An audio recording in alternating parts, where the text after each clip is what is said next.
Social media पर channel Mahalakshmi की ओर से बहुत पावन दिन, बहुत बहुत बहुत चार कल्याणक होते हैं आज के दिन। सादर जय जय करते हैं आज की शुरुआत पौष कृष्ण एकादशी। आज चार कल्याणक, वैसे ऐसे दो अवसर आते हैं, दूसरा आप सोचिए। तब तक आज की शुरुआत करते हैं सादर जय जयघात आपके पास। एक ये वायरल हो रहा, बहुत दिनों से हो रहा था, आज तक हो रहा है कि सवाल उठ जाते हैं कि कई बार क्या इस तरह का सोशल मीडिया पर प्रचार करना, क्षमा चाहेंगे बड़े दिनों की शुरुआत में, पहले ही आपसे कह देंगे क्योंकि इसके बारे में हम दूसरे जगह से बात नहीं कर पाए, इसलिए इसकी प्रामाणिकता पर चैनल महालक्ष्मी कोई मोहर नहीं लगाता है। यह हमें भेजा गया है राजा मुंद्री आंध्र प्रदेश से। उन्होंने कई एक पिता के रूप में बहुत गंभीर आरोप लगाए हैं, पर उससे पहले इस पत्र को दिया कि देखिए ये पत्र पूरे कई सोशल मीडिया में आ रहा है, क्या यह सही है? बात बहुत गंभीर है। हस्तलिखित 2 पेजों का यह पत्र है, देख रहे हैं, पहला पृष्ठ, दूसरा पृष्ठ, और दूसरे पृष्ठ के नीचे साइन भी है गुणहंस विजय महाराज साहब के, पहचान रहे होंगे आप। हाँ, बस इसी पर हम उंगली अटक जाती है, बात खटक जाती है। क्या ब्रह्मचर्य भी, आज हम बात कर रहे हैं क्योंकि पंचवालयती में है हमारे पारसनाथ प्रभु, जिनका आज जन्म और तप कल्याणक है, यानी पूरे ब्रह्मचारी रहे। पर यहां पर ब्रह्मचारी की परिभाषा को अलग दी जा रही है कि 100% ब्रह्मचार्य, 70% ब्रह्मचार्य। गजब की बात है। क्या ब्रह्मचर्य भी परसेंट पे होता है? बस सवाल इसलिए है कि कहां हमारे पारस प्रभु और कहां उसके बाद हमारे 5 तीर्थंकर जो बाल ब्रह्मचारी थे। और उनके बाद यह है कि आप 100% हग करो, किस करो, और उल्टी सीधे वेबसाइट मत देखो, किस तरह लिखा हुआ है। यानी एक साधु की भाषा में क्या ऐसे सार्वजनिक रूप से सुनने में आ सकता है? 70% जब आप केवल पत्नी से करते हो तो आप 70% आपको अलाउड हो जाता है। यानी यह जो इसे मापदंड बनाया गया है, क्या यह हमारे आगम से अनुरूप है कि यह कौन सी शास्त्र है? और यह बाकायदा एक कार्यक्रम किया गया था, उसके लिए यह एक पत्र घाषित किया। तो ये ब्रह्मचर्य की परिभाषा क्या होती है उसको समझाने में यह 70% 100% की बातें आई। सवाल बहुत गंभीर था, इसलिए आपके सामने लाए कि इस तरीके से कोई हमारे साधु महाराज सब करते हैं तो क्या ब्रह्मचर्य भी परसेंटेजों में होने लगता है? सोचने वाली बात है, चिंतन वाली बात है। बस यहीं से एक शुरुआत है। जिन पिताजी ने भेजा उनके दर्द की कहानी कुछ और ही थी। पारस प्रभु, चंदा प्रभु, आज ही के दिन जन्म हुआ था, उनके बारे में अभी चर्चा करेंगे, बताएंगे कि सबके गुण एक होते हैं। पर हम उसकी बात करते हैं, पहले ये बात जो कर रहे हैं धीरेन्द्र जैन राजा मुंद्री से, जिन्होंने हम पर कई बातें ऐसी कही रो रो करके हम हैरान हो गए उनकी बात सुनकर। इसलिए आपके बीच में आए कि समाज को निर्णय करना चाहिए कि दीक्षाएं आज बहुत हो रही हैं। हमारे पारस प्रभु तो आज ये गए थे, चंदा प्रभु दीक्षा के लिए गए थे, तो इसलिए बात कर रहे हैं तप के लिए गए थे। तो उस तप करने लिए क्या आज हम यह कह सकते हैं कि दीक्षाएं बगैर माँ बाप की अनुमति के नहीं होनी चाहिए? बेटा बालिग हो गया है, पुत्री बालिग हो गई है, क्या उसका अधिकार नहीं है जो मर्जी करे? पर यह एक अलग बात आती है। धीरेन्द्र जी कहते हैं मेरा बेटा सीए है, अम्मा जैन सीए था, मेरे आगे की लाठी बनता मेरे बुढ़ापे की। क्या माँ बाप को दुत्कारते हुए, उन्हें बगैर बताए हुए जबरदस्ती शिक्षा कर जाए? कहते हैं उनका माइंड वॉश कर दिया, ब्रेन वॉश कर देते हैं, और फिर इस तरह के माँ बाप सलाह मिले, इस तरह की। यह उनके एक पिता के आरोप हैं, एक पीड़ित पिता के आरोप हैं जो उन्होंने बात की। उसमें एक आपको आज उनसे ऑडियो हम आपको सुना रहे हैं। दर्द भरी बात है, समाज के चिंतन की बात है। उचित कितना है, अनुचित ये आप देखेंगे। हम इस बात को दूसरी बात से नहीं बात कर पाए, इसलिए नहीं कह पाएंगे। पर एक पिता ने बहुत गंभीर बातों का आरोप लगाए हैं, और एक नहीं, कहते मुझे धमकाया भी गया, यह भी किया गया, वो भी किया गया। एक बार उन्हीं से सुन लेते हैं जो बता रहे हैं आपको। उनमें अमन भाई जो गृहस्थ अवस्था में, उनकी चित्र भी दिखा रहे हैं, और जो धीरेन्द्र जी खुद हैं वह भी डिप्रेशन में चले गए हैं, पूरी तरह से बोल भी नहीं पाते हैं। जब उनसे कोई बात पूछते हैं तो उन्हें याद नहीं रहता है, इतना ज़्यादा सदमे में है। और उनकी बात थी समाज तक पहुंचाने की, इसलिए दीक्षा अभी 4 महीने पहले नहीं, चौमासा शुरू होने से पहले 19 जुलाई 2024 को उनके पुत्र को दी गई। उनके अनुसार उन्हें बताया भी नहीं गया, और 2 दिन बाद जब हो गई दीक्षा तब उन्हें सूचना दी गई। सुनिए जरा उन्हीं के दर्द भरी कहानी। क्या आज यह उचित है या अनुचित है? समाज के लिए एक सवाल छोड़ रहे हैं इस बात पर। बात ऐसा हुआ था ना, हमने उनको, मेरे बच्चे को बोला ठीक है थोड़ा धार्मिक सीखना रिकॉर्ड कर लो थोड़ा। हाँ, तो धार्मिक सीखना करके उनके पास में भेजा था, शिविर में था उसका, 18 दिन का कुछ शिविर था। हाँ, तो शिविर में भेजा, तो उधर से जब आया तो उनका मैंने बोला भाई, जब मैं उनके पास गया तो बोला मेरे को वो बच्चा बोला देखिए मेरे को दीक्षा नहीं देना, उनको पहले ही बोल दिया था। पहला जैन धर्म का मूल सिद्धांत महावीर स्वामी भगवान ने भी मतलब पूरा अपना सांसारिक फर्ज निभा के दीक्षा ली थी। ये गुणहंस वीर जी के पास गए थे, महाराज जी के पास आप? हाँ, मेरा बच्चा गया तो वो उधर जाता तो उसको ठीक है 18 दिन का शिविर, तो बोला थोड़ा बहुत अच्छा ज्ञान मिलेगा करके हम तो गए थे। हमारे को क्या मालूम था इतना ब्रेन वॉश करते हैं लोग करके, मेरे को आइडिया ही नहीं था। अभी अभी पूरा देख रहे ना समाज में जो दीक्षा हो रही है, माँ बाप को रुला रुला के हो रहा है। नहीं, आप जो कह रहे हैं इसे, आप पिता हैं उसके, लेकिन वो कहेंगे कि बेटा बालिग है, अपनी मर्जी से दीक्षा ले रहा है, मैं क्या कर सकता हूँ इसमें? वो नहीं है, वो उनके एक लोग बड़े वो बालिक बोले नहीं, वो तो उन्होंने बोला तो महावीर स्वामी भगवान का सिद्धांत बोला तो वो साधु ने दीक्षा लिया था ऐसे, वो इतना जैसा दीक्षा लिया था वो भगा के दीक्षा ली थी, ऐसे ऐसे बात कर रहा था वो उल्ट पटांग। वो हमारे साथ में पहली बार गया था, बोला महावीर स्वामी सिद्धांत के खिलाफ हम नहीं चलते हैं। तो बोला तो जैन धर्म का मूल सिद्धांत तो वही है, हम जो आज वीर प्रभु का शासन में क्या कहते हैं महावीर स्वामी को ही याद करते ना, दूसरों को तो याद ही नहीं करते ना। आपको आज मैं जीन शासन तो उनके साथ चलता है। तो ठीक है बोला, तो वो ठीक है वो आएगा मेरे देख देना। तो वो जब से वो उनके पास से आया ना उठ पटाख बातें करता, उतना बोला इतना डिफरेंस में डाल दिया। वो बोलता है मैं हमारा जो माँ बाप तो अगले पल में मिल जाएंगे, गुरु का ज्ञान का, गुरु की सेवा करेंगे मोक्ष मिलेगा, पैसा कमा। आपकी बात ठीक है, बिल्कुल ठीक है। आपके अनुसार के माता पिता के बगैर दीक्षा नहीं होनी चाहिए, आप ये नहीं चाहिए ना, पहली बात। तो दूसरी बात, जो आपके बेटे ने दीक्षा ली उसमें आपसे नहीं पूछा और जबरदस्ती आप कह रहे ब्रेन वॉश करके दीक्षा दे दी, हाँ ये कह रहे हैं। लेकिन वो कहते हैं कि मैंने बेटे को, हमने जबरदस्ती दीक्षा नहीं दी, वो तो बेटा कह रहा था इसलिए हमने दीक्षा दी। साधु ये भी कह सकता है। साधु वही बोल रहा ना, बेटा बहुत बार बोला तो मैं दे दी, तो बोला हमने तो वही बोला वो सूरत में तो बिना माँ बाप की आज्ञा के दीक्षा होती नहीं है जैन धर्म के सिद्धांत में। तो उधर को वो ट्रस्टी ये लोग मिल के हमारे को इंफॉर्मेशन तो करना चाहिए ना। मतलब आपको कोई जानकारी उसके बाद नहीं दी गई? दी नहीं है। 2 दिन के बाद में फोन करके उधर का ट्रस्टी है कमलेश जैन करके है, वो बोल रहा, मैं बोला मैंने तो गालियां दे दी। अच्छा मतलब आपका कहना ये है कि दीक्षा कर दी, उसके 2 दिन बाद आपको सूचना मिली? हाँ 2 दिन बाद में। अब आपका जो बेटा दीक्षा ले ली है उससे कभी संपर्क हुआ आपका? वो मिल के आया ऐसा, तो उधर में मिल के आया था, संपर्क तो हुआ है, ऐसी बात नहीं है। हम लोग पूरा परिवार मिल के आए थे, बेटा है ना तो होता है वो तो बिल्कुल मिल के आया। वो ठीक है, अब ठीक है, उसका कहना मैं दीक्षा लेके ठीक हूँ, अच्छा हूँ, सही हूँ, कुछ नहीं बोल रहा। बोलो तो अभी इन लोगों को डिफरेंस में इतना अंधविश्वास भरते हैं ना ये लोग, इतना अंधविश्वास भरते हैं ये लोग अंदर में, जो जिसका कोई हिसाब किताब नहीं है। कोई साइकोलॉजिकल वीक करते हैं आदमी को ये इनके पास जाते हैं ना साइकोलॉजिकल वीक कर देते हैं। बोलो वो क्या बोलते हैं ना, इनका धर्म तो इनको मालूम नहीं है अभी क्या खाना है क्या पीना है। इनको बोला जो महावीर सिद्धांत का क्या जो चल रहा था वो तो मालूम नहीं है।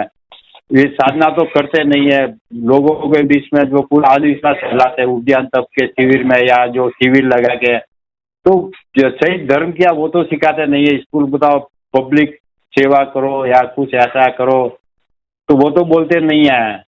पूरा ये अंधविश्वास लोगों के अंदर में भर रहा है। बस बच्चों देखो, माँ बाप एक बच्चा होता है या 2 बच्चे होता है, तो बच्चे तो समाज का भविष्य है, देश का भविष्य है। माँ बाप अभी मैं बूढ़ा हो गया तो मेरी सेवा कौन करेगा? वो खुद तो माँ बाप की सेवा की नहीं, वो 18-20 वर्ष की उम्र में दीक्षा लेके आ गए। उनने खुद फर्ज अपना माँ बाप का प्रति जो फर्ज होता है ना वो नहीं निभाया, और दूसरों को भी वही ट्रैक पे लेके जाते हैं लोग। नवसारी जो सूरत से उनका गुंडे होते हैं ना, ये गुंडे पालते, उनका फोन भी आया था मेरे पास में, धमकी दी थी। ये आप कैसे कह सकते हो कि उन्हीं के गुंडे हैं वो जो गलत आदमी हैं? उनके गुंडे बोले तो वो हमारे को वो कुंचारी से उनका बोला तुम ऐसे ऐसे बोल रहे हो साधु के खिलाफ में, वो करके बोलो माफी मांगो, ऐसे करके उनका कोई नाम नहीं बोला, तो ऐसे करो शाम तक ऐसा हो जाएगा। वो रिकॉर्ड भी पड़ा है दिनेश भाई के पास में पूरा। उनका धमकी दी थी, उनको धमकी दी थी आपको, उनके रिकॉर्ड भी है आपके पास? और मेरे पास में तो नहीं, डिलीट हो गया। वो दिनेश भाई के पास में पूरा डिटेल पड़ा है एकदम। मतलब वो आपका उस रिकॉर्ड में ये कहना चाहते हैं कि महाराज जी के कोई गंदे लोग थे, अराजक लोग थे, गुंडे लोग थे जिन्होंने धमकाया भी आपको? हाँ, मतलब उस दीक्षा के बाद ऐसा धमकाया गया? दीक्षा के बाद में नहीं है, पहले वो बात को 6-7 महीना हो गया है उस बात को, मतलब उस समय आपको धमकाया गया? हाँ, धमकाने का कारण क्या था? वो हम लोग वो देखिए ग्रुप मेंटेन करते हैं ना, तो साधु के खिलाफ में लिखते हैं, जो गलत करता है तो उसके खिलाफ में तो लिखेंगे ही ना। तो मतलब भाई एक दो बातें होती है, एक तो हम साधु के खिलाफ लिखते हैं बगैर बात के, बगैर जाने अनजाने में गलत बात लिखते हैं, तो ये हो सकता है। एक आप प्रामाणिक बात लिखते हैं, दोनों में फर्क है।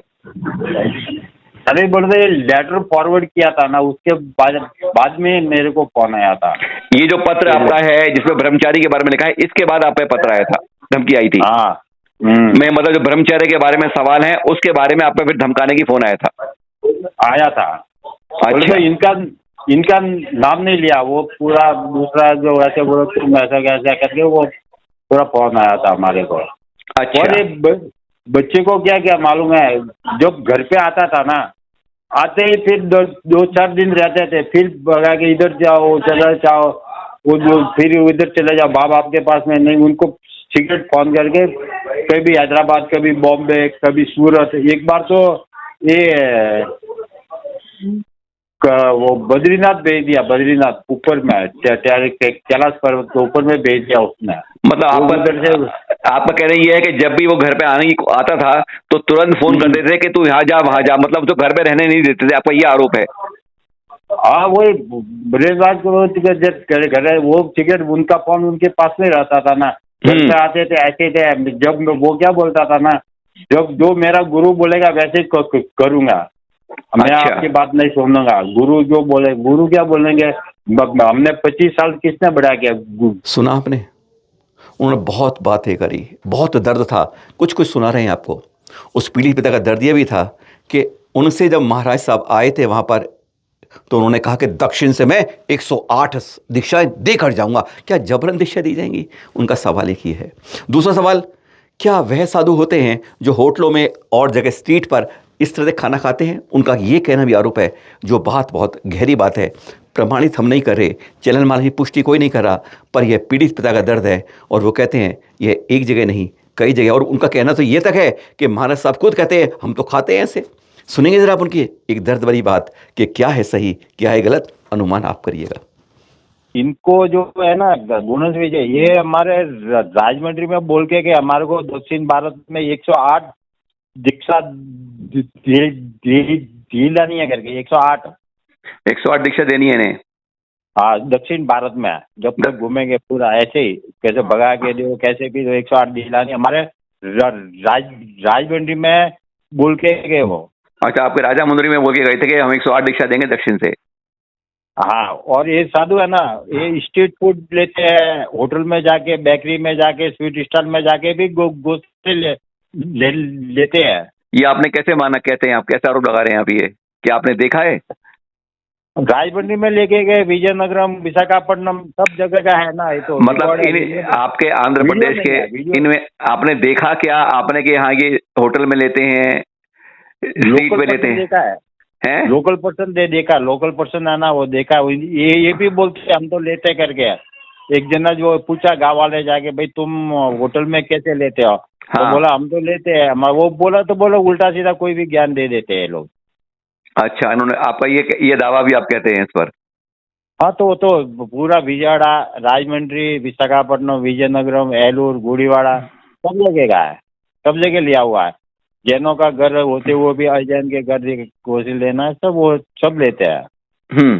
अपने एक पिता की सुन ली बात, चलन महालक्ष्मी इसकी पुष्टि नहीं करता, क्योंकि हम उस तरफ से कोई बात नहीं कर पाए इसलिए, लेकिन एक पीड़ित पिता की बात थी, समाज तक पहुंचाने की बात थी, इसलिए पहुंचाई कि यह समाज को चिंतन करना। पर ये विवाद दिख रहे हैं फोटो इस बेटे की, 18 साल के विनोद की। कहते हम लोग कहते रहते विहार करवाइए विहार करवाइए, वो विहार कराने तो गया था और दुर्घटनाग्रस्त हो गया, मृत्यु को प्राप्त हो गया एक बालक। पर अब ये दृश्य जो है अंतिम यात्रा के दृश्य हैं, देखकर आंखों में पानी आ जाएगा, सचमुच आंखें नहीं सूखेंगी।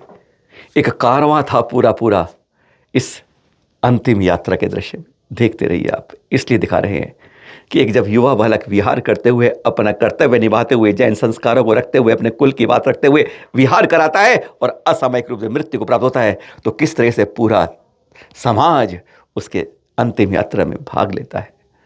हर का चेहरा गमगीन था, हर कोई एकदम किसी कहते हैं बहुत गर्दिश में बैठ गया था, दिल एकदम नीचे हो गया था। पर एक कारवां बहुत बड़ा बना था इस यादगार के अंदर कि मैं चला गया, इसका मतलब यह नहीं कि विहार नहीं कराना। हम सबको, जितने आज तुम मेरे साथ हो, ऐसे ही हर विहार में कराओगे तो सुरक्षित हमारे संत रहेंगे। और हां, सवाल पूछा था शुरू में ना, साल में 2 दिन ऐसे आते हैं जब 2 तीर्थंकरों के जन्म तप कल्याणक एक दिन होते हैं। आज का पावन दिन है। आज हमारे 8वें तीर्थंकर और 23वें तीर्थंकर चंदा प्रभु भगवान और पारस प्रभु भगवान का जन्म और तप कल्याण दोनों का यूपी में हुआ था, एक का चंद्रपुर के अंदर और एक का काशी के अंदर। कहते हैं हर तीर्थंकरों में गुण समान होते हैं, तभी कुछ ना कुछ अंतर हो जाते हैं। मोक्ष दोनों को सम्मेशी का हुआ था, वहीं से शुरू करते हैं। पर एक को बिल्कुल पूर्व में चंदा प्रभु को ललितकूट से हुआ था और एक को बिल्कुल दक्षिण में यानी पश्चिम में यानी स्वर्णभद्रकूट से। एक श्याम थे और एक श्वेत थे, और यही दोनों के अंदर कहते हैं गुण सबके समान थे पर कुछ भेद अनेक थे। चंदा प्रभु भगवान का जन्म माता लक्ष्मण देवी के घर से इक्ष्वाकु वंश में हुआ था और हमारे पारस प्रभु भगवान उग्र वंश के अंदर वामा देवी के गर्भ से हुआ था। रत्नों की बरसात 15 माह दोनों में समान होती है, गुण समान होते हैं ना, पर एक बाल ब्रह्मचारी थे और एक ने विवाह किया था। चंदा प्रभु भगवान अनुत्तर स्वर्ग से आए थे गर्भ में मां के, सुपाशनाथ भगवान जी के 900 करोड़ सागर बाद। पारस प्रभु आए थे नीमिनाथ भगवान के 83,650 वर्ष बाद प्राणत स्वर्ग से, जहां चंदा प्रभु भगवान अद्रवादी भावनाओं को देखकर उन्होंने वैराग्य की भावना हो गई थी और 1000 राजाओं के साथ जब उन्होंने देखा कि ये जा रहे हैं तो हमें जाना चाहिए, 1000 महाराजा भी चले गए थे दीक्षा के लिए। पारस प्रभु जाति स्मरण से उन्हें हुआ, जानते हैं ना, बचपन में ही उन्होंने अपने नानों को कहा था कि ये जो लकड़ियाँ जला रहे हो इनमें नाग नागनी का जोड़ा है जिनको नमोकार सुना था। जाति रमण से उन्हें वैराग्य, और उनके साथ जो है वन को चले थे तो उनके साथ 300 महाराजा साथ गए थे। चंदा प्रभु की आयु थी 10 लाख वर्ष, पारस प्रभु की 100 वर्ष। चंदा प्रभु का था 900 फुट ऊंचाई में, पारस प्रभु का था 13 फीट। 10 लाख वर्ष पूर्व के चंदा प्रभु भगवान ने कब किया? मात्र 3 माह। इतनी लंबी आयु वालों ने 3 माह किया, और 100 वर्ष जिनकी आयु होती पारस प्रभु ने, उन्होंने तब किया 4 माह। सम्मोषण कुबेर ने तुरंत रचा। चंदा प्रभु का 100 किलोमीटर विस्तार वाला और पारस प्रभु का 15 किलोमीटर विस्तार वाला, जिसके अंदर कहते हैं दिव्य धनी उनकी जिस दिन केवल प्राप्त होती है उसी बात खिड़ जाती है, केवल हमारे महावीर स्वामी को छोड़ के। ऐसा पावन दिन है, कहते हैं गुण सबके सेम होते हैं, कुछ कुछ अंतर होता है। ऐसे पावन दिन खुशियां मनाइए, आनंद गाइए, और ऐसा पावन दिन दोबारा नहीं आएगा। आएगा एक और, ये पौष माह है ना, माघ में आएगा। ये कृष्ण पक्ष है ना, शुक्ल पक्ष में आएगा। आज एकादशी है ना, दशमी को आएगा। अजितनाथ भगवान और अभिनंदन भगवान का जन्म और तप कल्याणक अगले माह आएगा। सादर जय जिनेन्द्र।